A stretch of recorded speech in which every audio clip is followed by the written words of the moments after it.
I started whistling. I had my hands in my pocket. I was in such oneness and being raised in with creeks and trees and the woods. I was at home.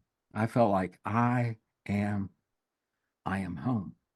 And as I traveled more, this was a 3 hour experience. As I traveled more on this bridge, five lights appeared on this. A lot of people call it the Hall of Fame, like ancestors or people that have been waiting on you. And there was thousands of pictures, but the special light had five. I'm here today with Rev Ned, who had an amazing near-death experience and wanted to come and share it with us today. Thank you so much for being my guest today, Rev Ned. It is such an honor and a blessing to have you.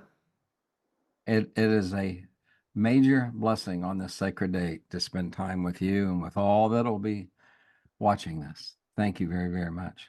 Thank you. I'm looking forward to this very much.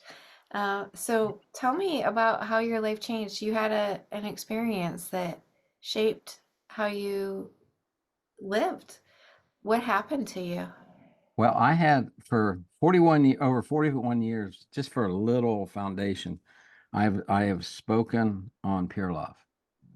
I've done retreats on it. I've spoke to many different church groups, native groups.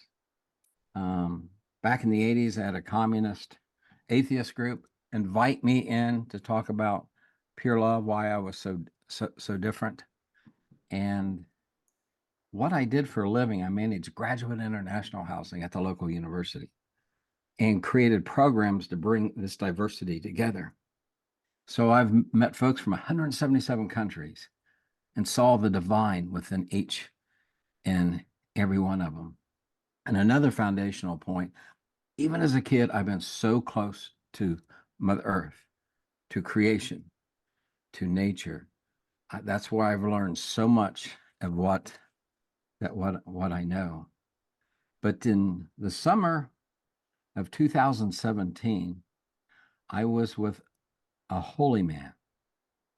He was a priest, an old Franciscan that wore a little yarmulke on his head. And we were talking in a little room. He had his cane, I had my cane.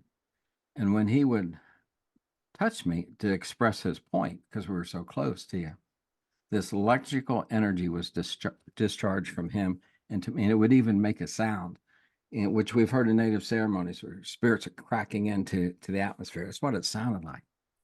And then before he ended, he touched his heart after 15, 20 minutes of pure love conversation. He said, I'm preparing to die. Then he touched me again, and this went through my body. He said, you need to prepare to die. So that was a year and a half before my near death experience. And all this time, I've been doing land healing ceremonies, what we would call weaving the land. I've been part of Lakota ceremonies. I've had all kinds of visitations. So my near death experience wasn't really a super wake up. It was more you're coming back to go deeper into pure love. So we prepared when we came back from that vacation. I told my family and friends, and some of them thought I was more loopy than they thought I was, which is okay. We love them. And we changed our will. We did a lot of things preparing. I did ceremony to prepare. Most people aren't told when they're going to go. Father Tom, by the way, crossed over 2 weeks after he told me that. 2 weeks after he he told me that. So I did a lot of preparation a year and a half, knowing it was going to happen. That I think it was going to be, I thought I was going to check out totally, not come back. That's what I had in mind. And I knew, and I've studied, met so many people with near death experiences. So the morning of November 29th, 2018, I'm sitting at our table, our kitchen, dining room area. That's where I write. That's where I set up. I do a lot of praying. I work with the elements there. And right 3 feet away is what we call the back deck of oneness, where I spent a lot of time. I laid tobacco down just a little bit ago up to the sun for you and I and for your audience, just to give thanks. Did that before I came here. But that particular morning, I was preparing for a class because that's how I usually taught before the C stuff is in classrooms, small auditoriums. And the near death experience is the one that opened me to go onto the internet because I did very, very little of that until that moment. So I'm sitting there here on the computer by the table, just writing, and five gnomes, my buddies, which I've known before through ceremony, they just popped in like they always do. They don't ring doorbells or knock on the door or send smoke signals. They just popped up and they were very close to me at the table. And they looked at me with this concerned look. And they said, the dark spirits desire to destroy you. Looked at me, eyeball to eyeball, and just poofed as they came in. That's how they left. So the wife and I went to a local restaurant. Bob is his first name. And we went there about 2 o'clock to kind of eat lunch, a dinner, as they say around here where we live, a dinner. And we had ordered our food, but only the crackers, the coffee, water, and coleslaw had come. And I've had a swallowing disorder for years. And the wife has done the Heimlich a couple of times in restaurants here at the house, years gone by. We've been together, our anniversary is on the 9th, 48 years. And we dated for over 3 years and knew one another in high school for 2 years. So we've been together a lot. So I got up thinking I was choking with my swallowing disorder. And as soon as I stood up to get a hold of the rollator, I knew it was my nemesis, this dark spirit. And I could feel his dark presence. I knew his energy. Everybody has an energy imprint.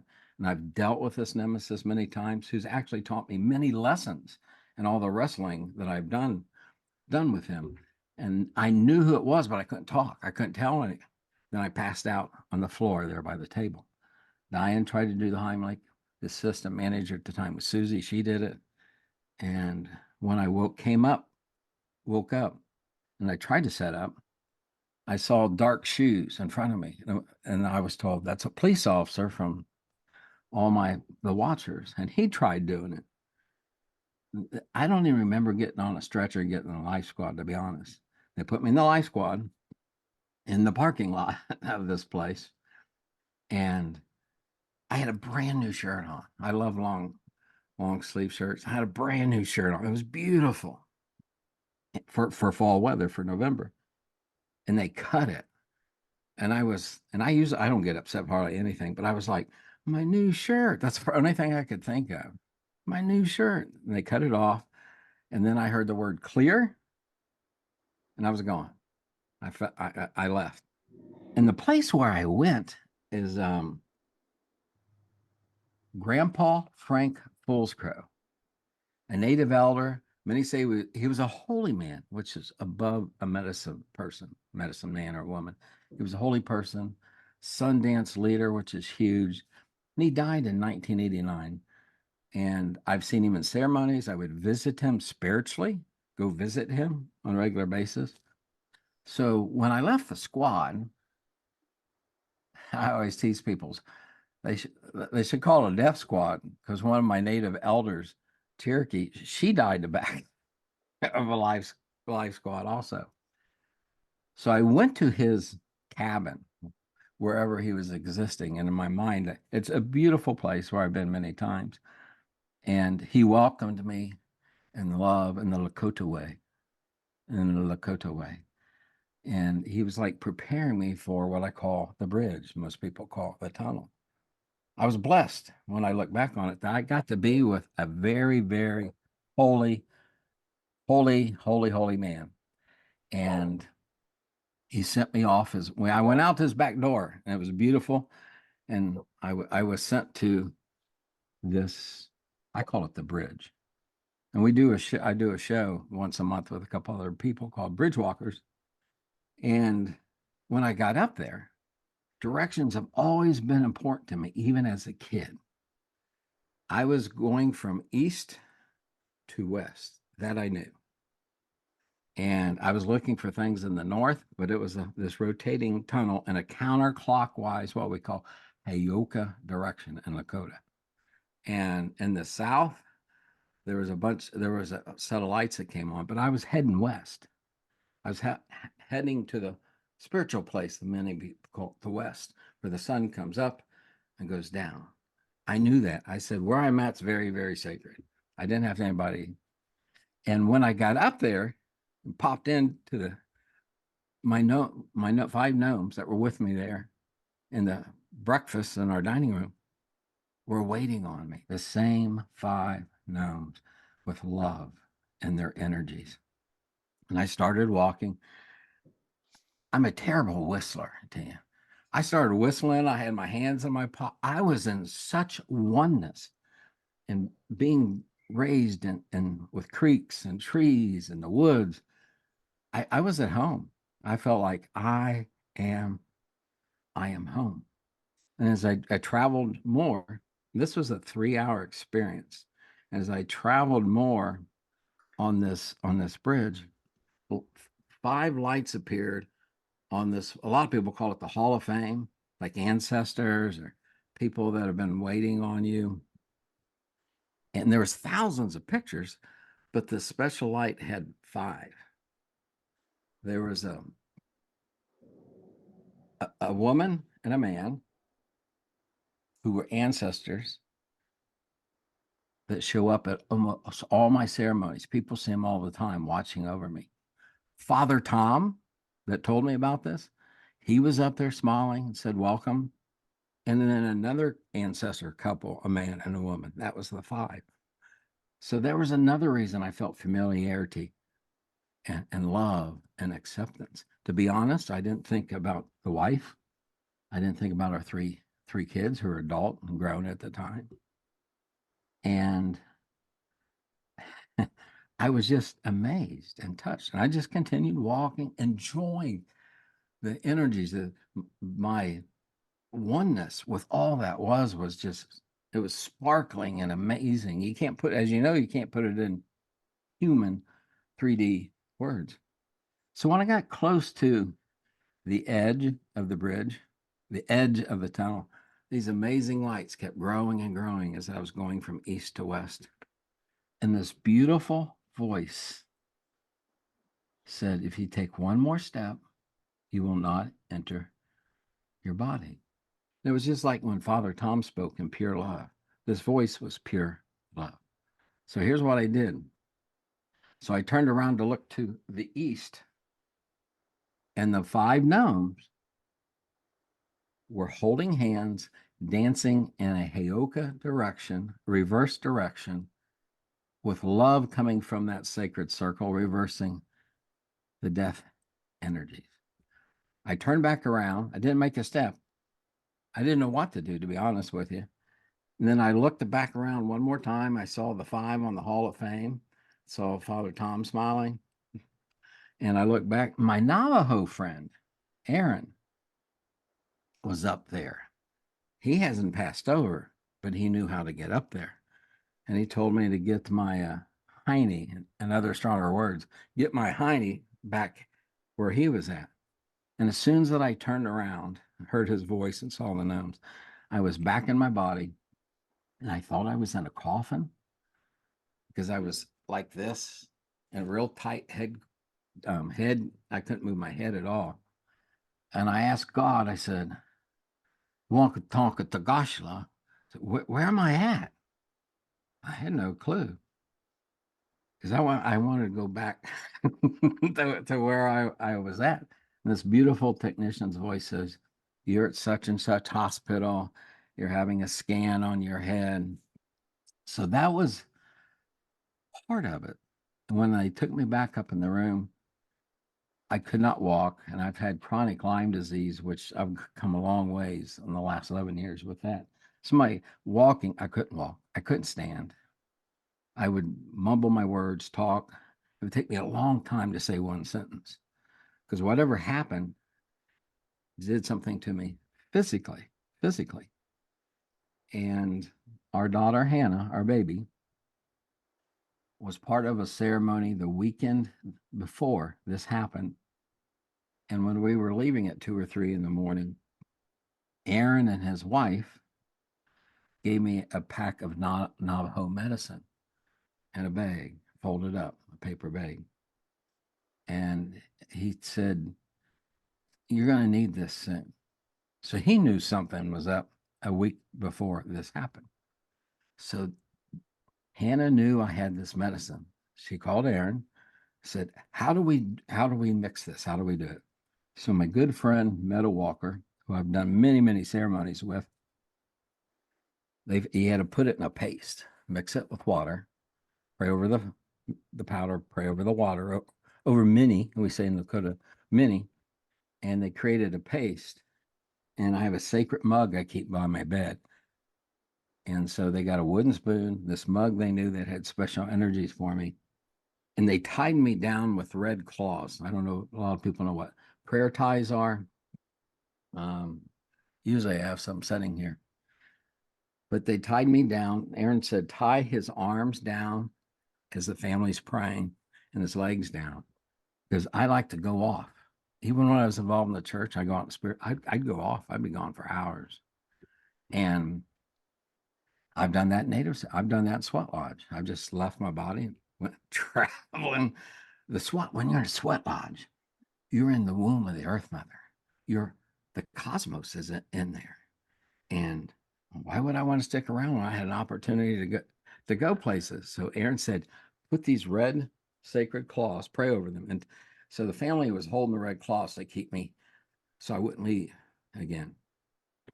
And as Hannah was applying the medicine to my physical body, Meadow Walker had a very sacred feather, and she was chanting with me and blowing my face, blowing sacred energies, blowing that divine feminine energies over me. And it took, I don't know, 30, 45 minutes. The hard part was trying to keep hospital people out because it has to be quiet. And they kept coming in and they'd have to restart. But within 2 hours of this healing ceremony with this Lakota medicine, I was sitting up in bed. I was speaking clearly. My wife didn't believe it at first. I said, let's stand up and walk because I wanted to go to the bathroom before they did this. And it took 2 people to just hold me up to get me into the bathroom. So they had me on a bottle and I had fluids going into me. And I shocked my family. The doctors came in, could not believe it. The next day, I told my wife to go home that night. Was spending the night. So just go, we'll be fine. I'm going home tomorrow. That's what the watchers told me. Every one of the doctors came in were shocked because they were talking about physical therapy for me, speech therapy. They were going to send me to a neurological specialist hospital there. So all these doctors and people that would come in to work with me, every one of them was shocked. The main doctor came in and said, "What happened?" He said, "I can feel it in this room. Something happened." What? So I told him. I said, "We had a very powerful Navajo ceremony, and I went home the next morning. That medicine touched me that much, that much." And I felt the presence. I have a very close relationship with Setting Bull. I have another friend online here. I call him Sparkle Rules. He's had a strange mystical experience with Setting Bull, and I have, and Sitting Bull's brought us together. But I felt that energy of the Lakota also, besides the Navajo medicine and Navajo people. But I came home that night, um, much better than when I went in. I was touched in many ways, and that was to get online and start sharing instead of in classrooms which you couldn't go. They were closed at the time during the sea stuff. And it's opened up a whole new world. Now our kids made a Facebook page a long time ago for me. I never got on. So I just learned how to expand it here and there. And that was the near death experience, which I'm still learning. I'm still learning the whys, and the Nemesis who came back in 21, which I like to share a little bit, when I had the stroke. I feel like that is such a remarkable story. And I love how you were so spiritual. It wasn't like this, like, oh my gosh, what's happening? You were like, oh yeah, this is cool. This is where I belong. Like it wasn't anything like what, overpowering for you because you were already kind of like in that vibe. Do you know who the gnomes were? No, they've never told. They've been around me for years, but they don't tell me their name. But when I want to name some, we have a golf cart. Okay, we have five acres here in the hill, and I named it Blank Bumble Bottom. And I think that was given to me, I believe, by one of them. So that's close. They change their names a lot to deal with us and our energies, but I know their energy imprint when they're around. And our dog Takini, who's outside, when I'm busy writing there in the table, he notices when um, spirits come in, angels come in.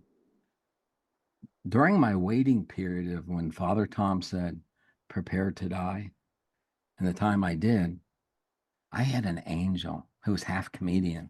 Diane was sleeping in bed, and I came around, and I sleep on the south side of the bed. Again, very important to me. And there was this angel dressed in Western white clothes. He looked really cool. He had his legs crossed doing this, just smiling at me. And he said, are you ready? I knew exactly what he meant. I said, no, not yet.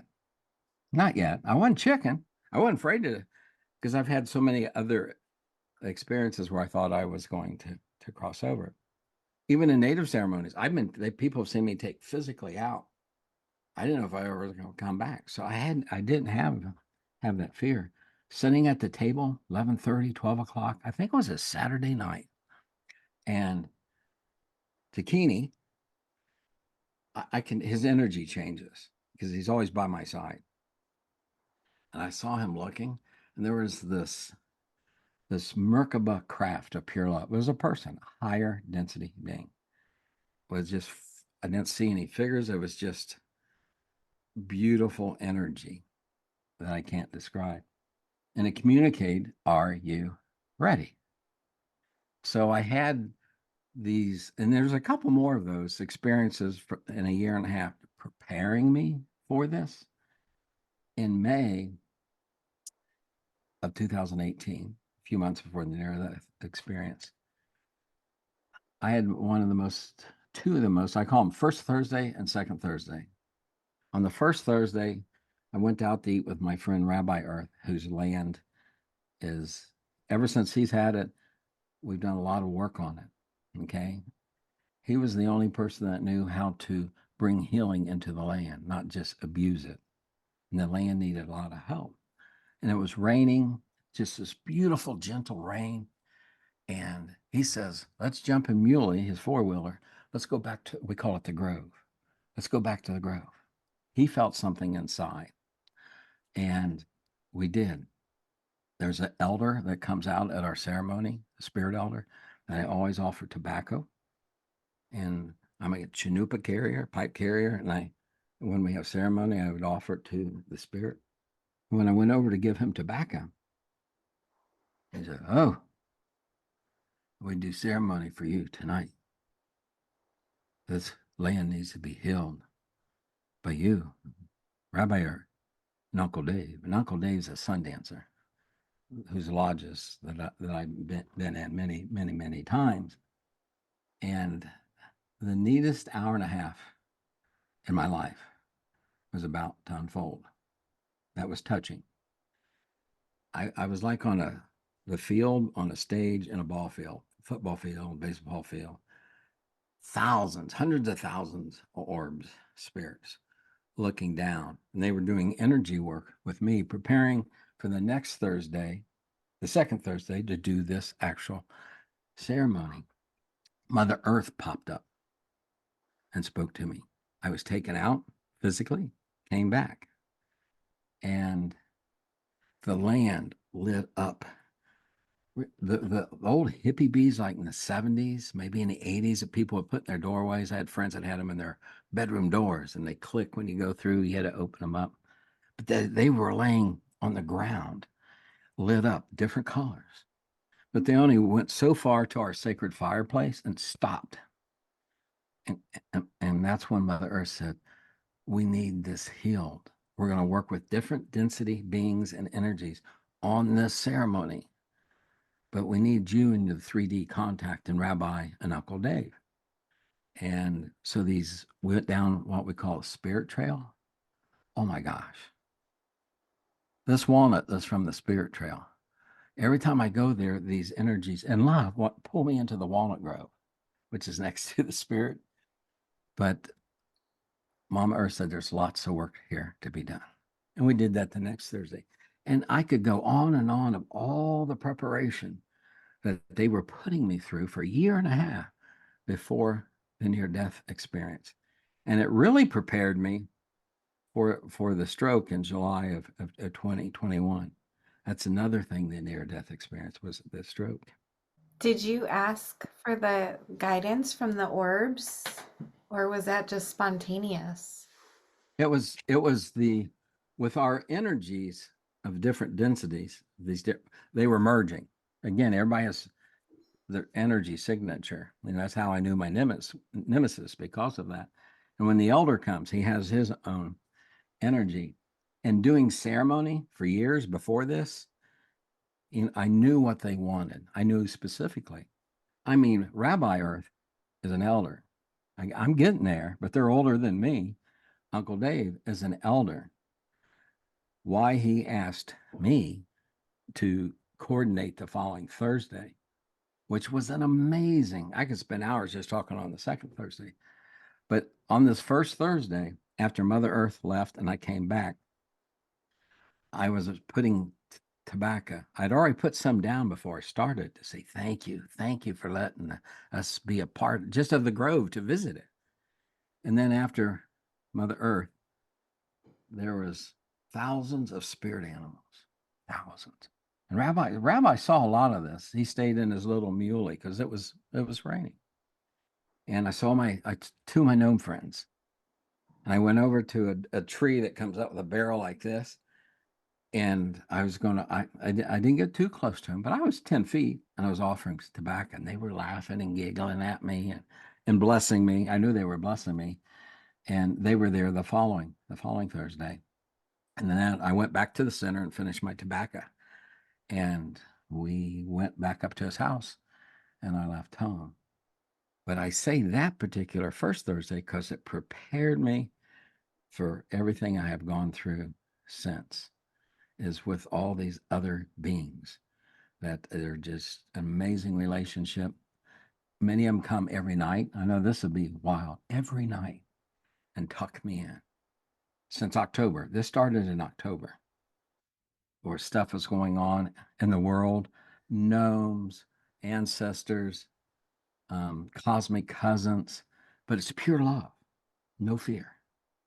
No fear. That's one thing that I've experienced in so many ceremonies is pure love from these entities, not fear. From the Nemesis, he's taught me a lot about fear through the years. But I had a real struggle with him during my stroke. But you have something to say? I see it in your beautiful eyes. What happened in October that these entities started coming to you? It was as I have the wife and I have a deck on the back of the house. We have a huge one out front, and I call it the back deck of oneness. Creation speaks to me all the time. The sky people, I work with the elements a lot. They'll speak to me. The wind brings me all kinds of information. The wind, we call them the wind people. And when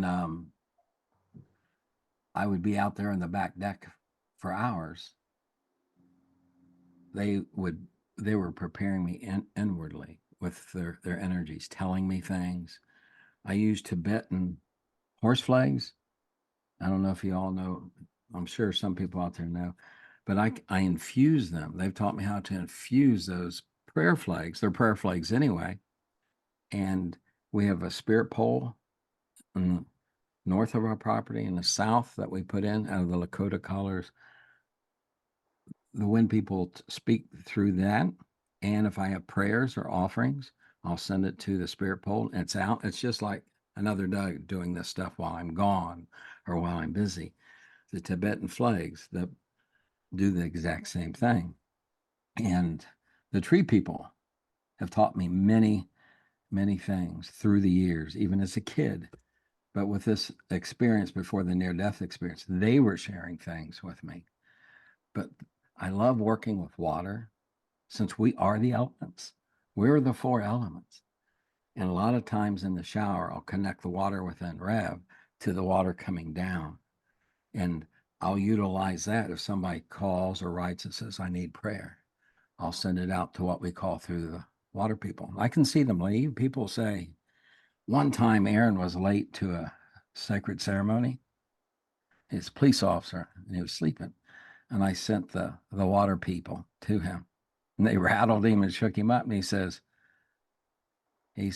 some of your friends woke me up. That's why I'm here. So it's amazing what we have access to within us, our heart thoughts and our head thoughts, and who we are in our essence. All the divine paths and bridges that we have within us is just every day is sacred. And I've taught for 41 years. Every breath is sacred. Every step is sacred. Even in the chores that I do, that's when a lot of miraculous things happen, when I'm doing the chores. I just, that help answer your question? It did, yes, thank you. And you were going to talk about one of your nemesis. He, he's been around. Good. Yes, I would like to do that. He's, he seems to be a he when he shapeshifts. Seems to be a he. And he's been around all my life. But I will share two experiences way before the near-death experience. Diane, my wife, was a nurse for 44 years, almost all of that as a labor and delivery nurse. And she was working, and I was working part-time at the time. I had retired from the university. I was working with apartment complex to build their international community and programs. So I was doing that part-time. And I was in the living room, and I felt his energy come in. Again, there was no shape-shifting into any kind of physical 3D form. And he started throwing me around. And I started to release from my mouth green, yellow stuff. And I'd get away and run and get bowls. I'd get away, go get paper towels. And I know he was allowing me to do this. Went on for like 3.5, 4 hours. And he kept saying, and like you see in the movie, just say you want to die, over and over. And I just kept loving this dark entity, loving, and pure love. Darkness can't be around pure love. It cannot. It cannot. I've experienced it so many times in ceremonies and here at the house. And it left. And it left. The following month, he came back, but I was super sensitive to when he broke into the atmosphere there in the living room, same place where I was sitting in Grandpa's chair. And he only stayed about 30 seconds of that. Okay. Because I was aware and I knew how deeper ways to prepare to put energies around the house, inside and outside, like the spirit pole, the Tibetan flags, and a lot of other things that I do. We even use electric lights out back, like Christmas lights, year round. And they've taught me, since they're very electrical beings, we're electromagnetic beings, they are, how to infuse those lights when they're on at night. So while I'm sleeping, they can be doing work, which is very native. How you can make something and let it be praying for you while you're busy or you're sleeping. And the second time in April of 2021, I can remember I was by what I call the south gate in our yard, Tia. And I told the creator, I said, I want to go deeper into pure love, deeper into pure love. And so that was 21. So I've been, for 38 years, I've been teaching on pure love and having to live pure love. Even people who have shot at me while I was driving, learning to love those kinds of people. And they answered, the universe answered in early July. The wife knew all day I just different. I didn't have my usual bubbly, positive energies connected to all that is. I was doing this at dinner time, and she says, "Get ready."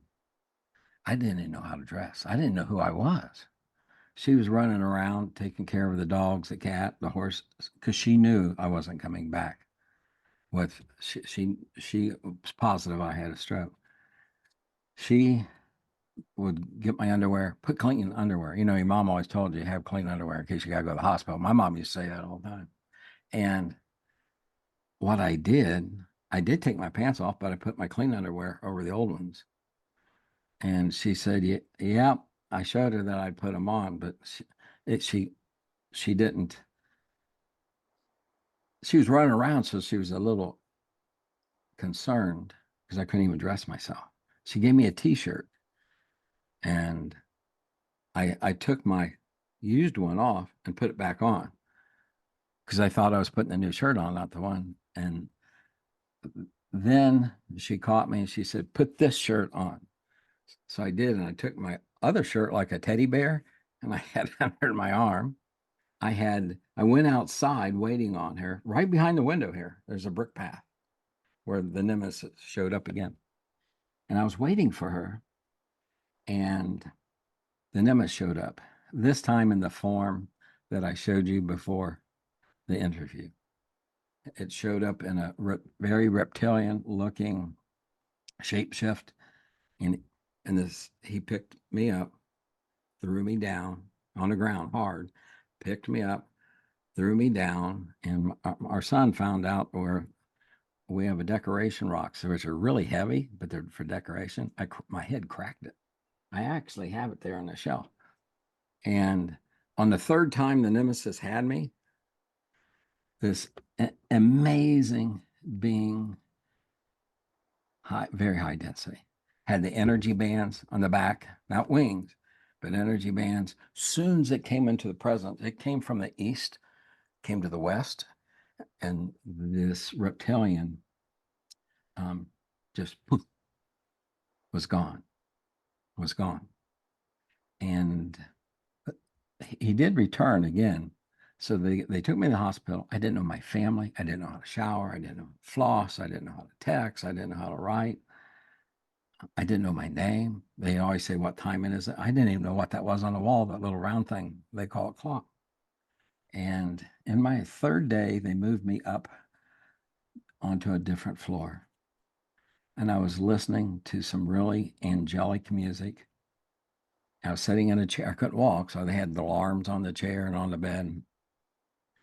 And another Merkaba came in a plant form, knocked on the window. I'm on the fifth floor looking north and west. Beautiful view from the hospital. And I invited this entity in, sit down and talk to me for an hour on what pure love really, really is. That impacted everything that I thought, everything I've seen, everything I've said. And I invited my Nemesis back into the hospital room after this amazing being left.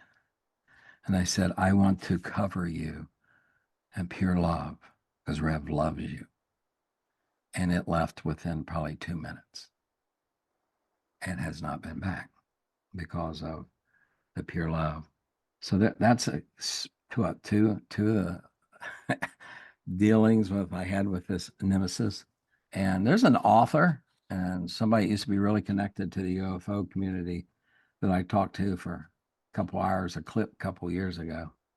And she confirmed what I was told by the watchers, that this Nemesis was a teaching process for me to go deeper and deeper to who I am, what I'm supposed to be doing with all the things that I shared about with the elements and being oneness with the cosmos. And that's how I've perceived it. There was no anger, meanness, get the heck out of here. But they cannot take pure love. I do land ceremonies on our little 5 acres a lot, and to protect the land and to honor it. And people will drive by that I know, friends, and they say, we feel you if they come here for a sacred fire, just for friends, that we still have a sacred fire, there's no ceremony. They feel the presence of pure love. Who was the being that came to save you? One of the things I learned even as a kid, because I had all these entities visiting me in the woods and the elements that have a consciousness, is I don't really get very involved in trying to come up with descriptions of this or that. Like in the bedroom at night, I know some of the energies, I do not know, but I know they're love. They're pure love. And I don't know if it was a cosmic cousin, which I've heard them look like the one that I saw, or if it was an angel with his energy bands. But again, it's energy, it's not from this. And when it formed into shapeshift into this image so I could see it, um, I've I've never quite seen a being that powerful. I've seen a lot in ceremony, Lakota ceremony, the land weaving ceremonies and prayers, even in doing the retreats where we've had angels come. We've had angels come in the small men's groups we've had here, just come in and walk and touch people and heal them. Everybody would see it, not just one or two.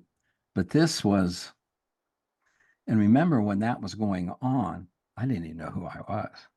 I was just amazed at the energy because he came from the east, like I said, and he was looking west, and the Nemesis just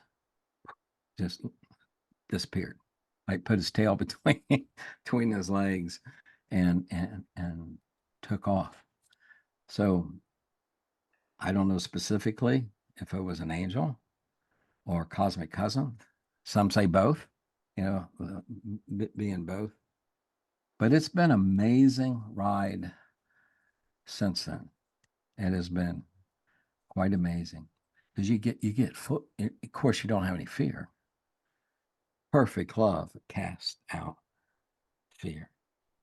And when I was very involved in the church while I'm doing ceremonies, so many of the precious churches I've been in, when you're on a lectern, when you're on a stage or the platform, as it's called in some churches, and you're elevated, I can see everybody's energies, right?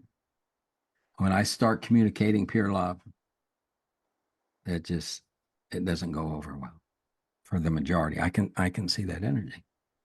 One day I was sharing on pure love, and the next day I was driving in our car, which we don't have anymore, and somebody tried to shoot me. And the panel between the front door and the back door caught the bullet. It was head high. And I've dealt with death threats a lot because institutions don't like pure love. They don't. The university where I was at, no, they don't. But I had, as a manager of this international graduate housing, I had vice presidents of the university that befriended me. They said, Doug, we have your back. You do whatever you need to do here. We will support you. So the people over me, I didn't have to go to staff meetings anymore because they knew where I was being guided and where my energy is coming from. It was amazing many, many years that I'd fought racism, classism at the university, not in a mean way, but with pure love. And even though some of those darker people at the university, they cannot take pure love. I've had so many people wanted me to write something, a book, and I'm kind of like um, the Cherokee elder Cher. I just talked to her a couple of weeks ago. Actually, my mom and dad named me after my mom's first cousin, who was Cherokee. He was Cherokee. His name was Doug. So that's how I got the name Doug. But last year when I was talking to her, I said, Cher, we call her Cher Bear, her grandma. Why don't you write a book?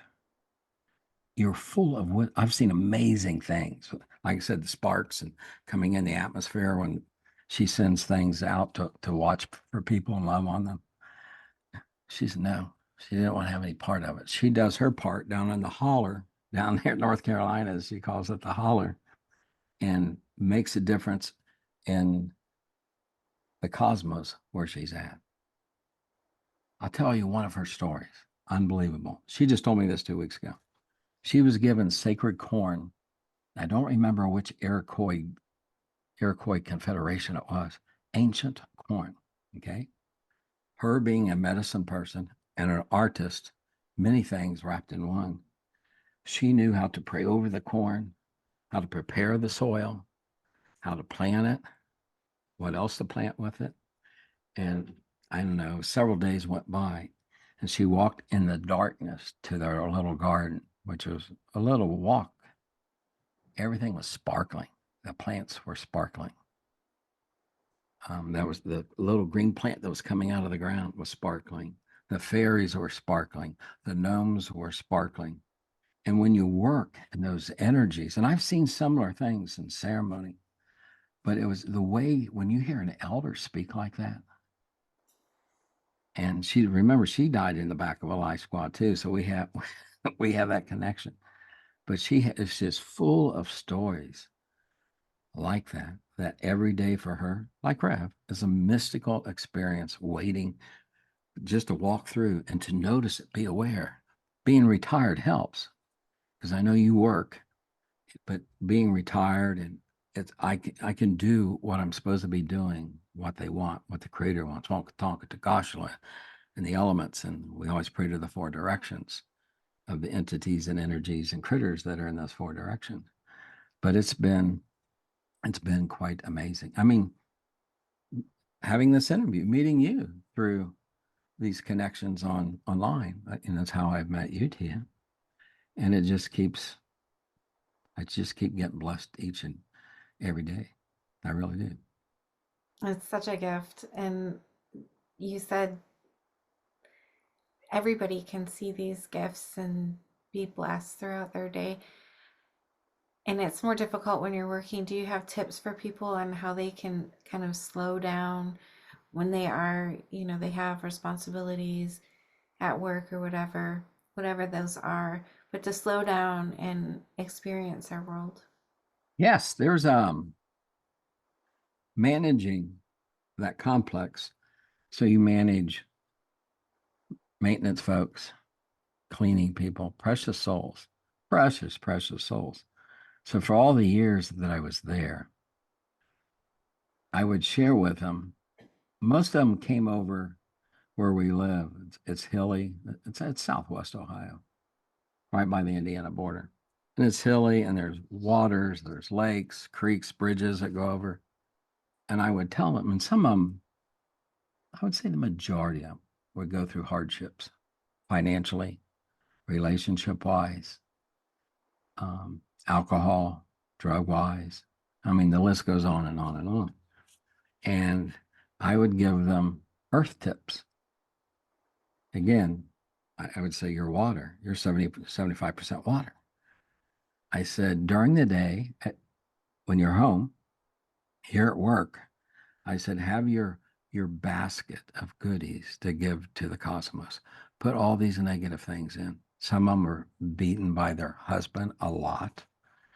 And they would do that. And I said, when you go over the bridge, coming to work, and bad things happen at home or rushing around with the kids and the children, I said, just imaginary, put it into one of the creeks around here is called 4 Mile Creek. And it winds and goes around lots of different roads and bridges. I said, just empty it. Just empty it. And when you're at work and you get frustrated at what you're doing, because it was hard work. Because if you imagine managing a complex where people are there from 2 to 6 years, master students, doctoral students with international, they weren't made these apartments for international cooking. And they would do that while they were at work. They loved that. They loved that. I would teach them how to be grounded for everybody out there. The earth, there's all these, I know people do it on Instagram. I don't have TikTok, but I've seen people's TikTok where you're barefoot and just stand on the ground. And they would take a meter and stand on the ground with their shoes and put the meter in the ground, then on their body. And as soon as they take their shoes off and put their feet straight on the ground, the energy that comes up, the healing, because mother, she has her consciousness. She wants to heal, she wants to touch, she wants the best for you. So I used to tell them how to do it with a shower. When you're taking the shower, I said, your water, this water connects and cleanse it. Release all these negative things. Because when people are working, you don't have much time to do this or that. Even our ceremonies, our chores we can turn them into little ceremonies, little celebrations, doing dishes. I love cutting grass. We cut grass, our 5 acres yesterday.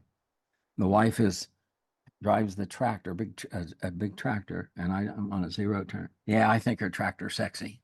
And driving around, I feel that I am this amazing tube between the sky people, the sky rivers, as many call it, and Mama Earth. And the information that comes through Rev and out of Rev, going back, it's it's remarkable. And it takes about 2 hours and half, 2 hours and 45 minutes just to use I go around the trees and all the fences with that. But that's another thing is I use candles all the time to release. Just or incense. I use incense a lot. Anything that you have, trees. Trees love us to be connected to them. Or the sky people. You know how many people listen to us on the day when you're driving to work or to an appointment? What a beautiful time to be oneness with these entities and these beings. But I used to have to when I was working, because I lived like that. My job and managing, I lived looking for the sacred to happen. But I still needed my time and meditation and thinking. And I've written ever since I can remember. I write, which has brought healing, it's brought truth. The when people bring me truth, a lot of things that go, and I love writing. And that's helped express it on paper, which I would utilize a lot of those in teaching all these classes I've taught for 41 years. And a key for people is to know how credible they are. Yeah, we're all connected, but we're all uniquely made. We all have our own energy imprint. We have so much purposes, not just purposes, and we're crammed full of potential. Across from the complex that I managed was a cemetery, because at one time that was the edge of town. There's a cemetery there. And I'd walk through the cemetery and they would tell me, the watchers, this person never became what they came here to say yes to. Every time I'd go over there. But when we realize who we are and not let the fear of society, of institutions, I won't go specific, but institutions that press fear. I mean, I've seen fear in the education system, the sports, our kids went through sports, and I've seen coaches use fear, religions, commercials, which I don't watch hardly any TV. And I think that's a help for me, Tia. I'm not into sports like I used to be. That was taken away from me. I've only seen 9 movies on the big screen my whole life. My father was very intelligent. He was a Freemason, and he knew I wouldn't have nothing. As a little boy, he knew I wouldn't have nothing to do with it. He always would tell people, "This is going to be the teacher and the preacher and his words, but he always taught me never go blinded into a situation or an institution. Test the waters. And he would call it, what's those puppets with strings to you that you move? Today people would say a zombie. But back in the day, back in the 50s and early 60s, my dad would use that. It's not a what it's a call. You know what I mean? And he said that's what most people are. They're them because they're listening to what their culture. And then you'll never find yourself, just like the people buried in the cemetery. They got so caught up in, oh, this is my it's really like a cosmology, isn't it? How we think, how we got here. And my dad was preparing me. And my cousin Tim, who I helped cross over when it was time for him, the wife and I, in the ICU room, he was 10 years older than me. He was in the Marines, and he come to live with us for long periods of time. My mom and dad raised him when he was a baby. He was abandoned by his mom. And so I'm at 10, 12 years old, learning about near-death experience, cosmic cousins. He was a weather forecaster, meteorologist for the Marine. So he saw lots of things in the sky that he would tell me about. But between dad and my cousin Tim, I mean, nothing shocks me. My dad has had experience with cosmic cousins, and he would tell me about those things. So it's like I was being prepared for times, energies, if I can use those words, such as this. Even when I was a kid, I was being taught by those two people. It's like you were born for it. Well, I have my brother's 6.5 years older than me. He was Vietnam, Green Beret veteran. Actually, last week he went on what's called honor flight. They take him from the Dayton airport and fly him to Washington. They're all cared for and come back in the same day. He's 6.5 years older, as I said. And the doctors told my mom, never get pregnant again, because you may lose the child. Well, boom. I ended up in her womb, boom, in the womb. And they tried to convince her to abort me because I would die, she would die, we both would die. This is 1953. So they said no. And I was an incubator baby. And I didn't know this till I was 22, 23. My dad gave me another set of truths when he knew I was prepared for it. And he said, that's what the doctors wanted to do. And ever since you came into the world, your mother's health is not good. I really didn't know that, even though you're living there all the time. His mom wasn't a complainer. She was a Rosie Riveter during the war, working on airplanes. And he told me those two things, that the doctors wanted to abort me and that mom had never been well since having me. That rattled my world when I was 21, 22. You know, I was dating the wife when all that was going on. But I can see how I was being watched over, prayed. I fell off with two of my best friends in junior high. We're on a cliff. I fell like 60 feet because I was always a little, except for my freshman year, I was always kind of hefty. And I reached for the same root. I was the last because these two were more athletic than me. And I grabbed this root in the ground. It broke. But when I fell the 60 foot, there was somebody put a pile of leaves right there, nowhere else, right there. I can remember driving to work. I was on the state route, and the car was going head on to me, and they disassembled both of our cars. And then we went through, and I've had friends that have experienced this. And look back, and the car was right there in the wrong lane on the back side. I almost drowned in Boy Scouts. The scoutmaster, I can see him today, Mr. Harrison, taking his boots off. It was like a movie, I guess. Taking his boots off and his shirt off. I remember it. And he jumped in and saved me because I at the time I didn't know how to swim. I was 12. That's humbling I told mom, dad, I said, I want to go take swimming lessons. So I'm in there with the 5 and 6 and 7 year olds at the Y. But I taught myself. But I've had all these incredible challenges that have helped, just like you've gone through stuff that help make us and mold us into the incredible beings of the more that we are. It's amazing. If my viewers wanted to reach out to you, how can they find you? Um, Everything's under Rev Ned. I was out at Sundance back in early 2000s helping. I wasn't Sundancing. We went there early to get the grandfathers in the stones for the sweat lodge because it has to they have a sweat lodge going 24 hours a day for 4 days. Some do it a day before and a day after. So there's lots and lots of work. So we did that. And during the evening when we were together, somebody brought up, said, "You remind me of Ned." And I said, "Ned?" Remember, I'm not a big TV person.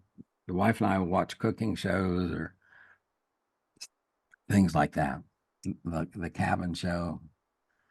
And they said, "Ned." I said, "Who's Ned?"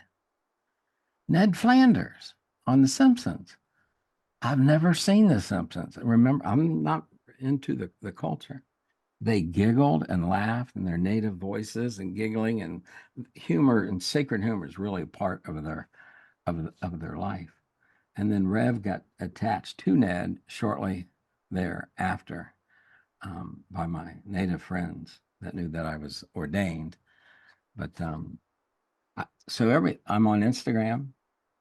I'm on about 2 or 3 places on Facebook or email. If people like to do that, it's Spirit Arise, and I'll spell it here. Spirit Arise at yahoo.com.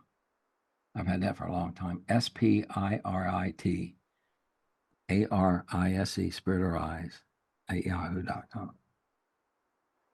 Well, thank you so much, Rev Ned, for being my guest today. It's been an honor and a pleasure to get to spend this time with you. Thank you. Thank you very much. You're a gift. And thank everyone for out there that'll watch and listen to this. May they be touched. Thank you for being here. I just want to tell you how much I appreciate you being here and supporting my channel. If you haven't already subscribed, please consider subscribing if you enjoy near-death experiences and other spiritually transformative stories. It helps the algorithm know that this information is useful and push it out to more people, and that's the goal, to get as many people to know that we are eternal spiritual beings and that we never die.